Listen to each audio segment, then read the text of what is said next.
আসসালামু আলাইকুম এভরিওয়ান। আজকে আমি আপনাদেরকে এই ভিডিওতে দেখিয়ে দিব যে আপনারা আপনাদের ইমোতে যার সাথে যা এসএমএস করেছেন, যার সাথে যা ভিডিও পাঠিয়েছেন, সেই ভিডিওগুলো ডিলিট করে দিয়েছেন কিংবা সেই ব্যক্তি ওখান থেকে ডিলিট করে দিয়েছে, আপনারা এখান থেকে আপনিও ডিলিট করে দিয়েছেন। এই ডিলিট করা ভিডিও আপনি কিভাবে রিকভারি করবেন আজকে আমি সম্পূর্ণ সিস্টেম এই ভিডিওতে দেখিয়ে দিব।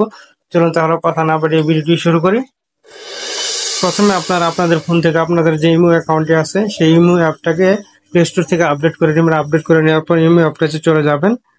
ইমো অ্যাপটাতে চলে যাওয়ার পরে এরকম একটি ইন্টারফেস চলে আসবে আপনাদের সামনে। এখান থেকে আপনারা আপনাদের যে প্রোফাইল আছে সেই প্রোফাইলের আইকনে ক্লিক করে দিবেন। এখান থেকে যে প্রোফাইলের আইকনটি আছে সেই প্রোফাইলের আইকনটিতে ক্লিক করে দিবেন। এখানে ক্লিক করে দেওয়ার পর এখান থেকে দেখতে পারেন যে সেটিংস নামে একটি অপশন চলে আসছে। সেই সেটিংস অপশনে আবারও ক্লিক করে দিবেন। ক্লিক করে দেওয়ার পর এখানে দেখতে পারেন যে অ্যাকাউন্ট অ্যান্ড সিকিউরিটি নামে একটি অপশন চলে আসছে। সেই অ্যাকাউন্ট অ্যান্ড সিকিউরিটি অপশনটি থেকে আপনারা ক্লিক করে দিবেন। ক্লিক করে দেওয়ার পর এখানে একটু নিচের দিকে খেয়াল করে দেখতে পারবেন যে এখান থেকে দেখেন রিকোয়েস্ট অ্যাকাউন্ট ইনফো, সেই রিকোয়েস্ট অ্যাকাউন্ট ইনফোতে আপনারা ক্লিক করে দেবেন।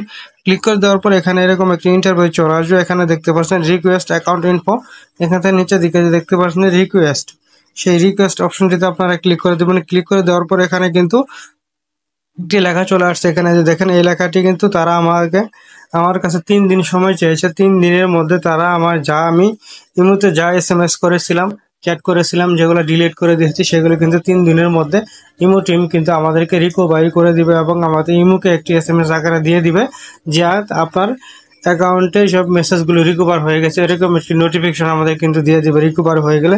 এই যে দেখেন এখানে কিন্তু 3 দিন তারা সময় চেয়েছে। ভালো করে খেয়াল করে দেখেন 3 দিনের মধ্যে অবশ্যই তারা আমাকে রিকভারি করে দিবে। সকলকে ধন্যবাদ সম্পূর্ণ ভিডিওটি দেখার জন্য। ভিডিওটি দেখে যদি আপনাদের ভালো লেগে থাকে এবং নতুন কিছু শিখতে পারেন তাহলে আমার ভিডিওতে একটি লাইক দিয়ে আমার চ্যানেলটি সাবস্ক্রাইব করে পাশে থাকবেন।